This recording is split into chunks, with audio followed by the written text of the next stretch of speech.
नमस्कार दर्शकांनो, चॅनलवर आपले स्वागत आहे. आजच्या प्रस्तुतीचं शीर्षक आहे निर्मिती. स्वरचित आहे. एकास्मी बहु आसाम, अगदी एक पुसट विचार. अनादिकालापूर्वी परमात्म्याच्या मनात उमटलेला. एका दीर्घ निश्वासातून तो विचार बाहेर पडला. परमात्मा तर डोळेही न उघडता कूस पालटून परत झोपून गेला. पण दिव्यत्वाचा तो निश्वास मात्र अनंत तेजोकणांमध्ये विघटित होऊन दशदिशांना पसरला. त्या तेजोकणांना एकच आस होती, आपल्या अमेय स्त्रोताकडे परतण्याची, त्याच्या अमाप तेजात परत सामावून जाण्याची.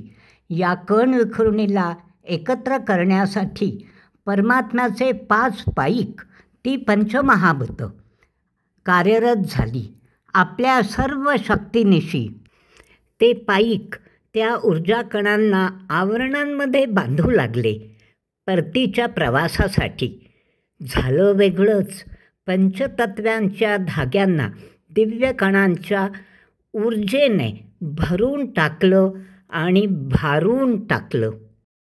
दोघांनी एकमेकांना बांधून ठेवलं आणि ऊर्जाकणांना बांधिलकीत ठेवणारी पंचतत्वांची अगणित गाठोडी तयार झाली. प्रत्येक गाठोड्यात होतं निश्वासातून निघालेलं चैतन्य, त्याचा आत्मा आणि पंचतत्वांच्या मेळाचं एक बंदीगृह, शरीर किंवा जडत्व. आणि अगणित मी अस्तित्वात आले. कोटी अब्ज खर्व विविध प्रकारचे असे अनंत मी.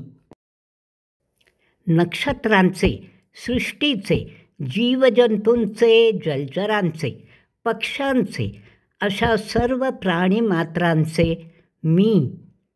सजीवांचे आणि निर्जीवांचेही, अगदी दगडामातीचे देखील मी.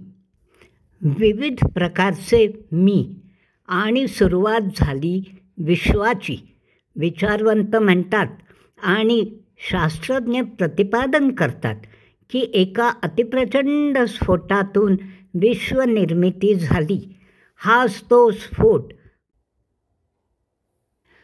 परमात्म्याचा एक अगदी अस्फुट निश्वास. विश्वनिर्मितीचा कारक. धन्यवाद दर्शकांनो.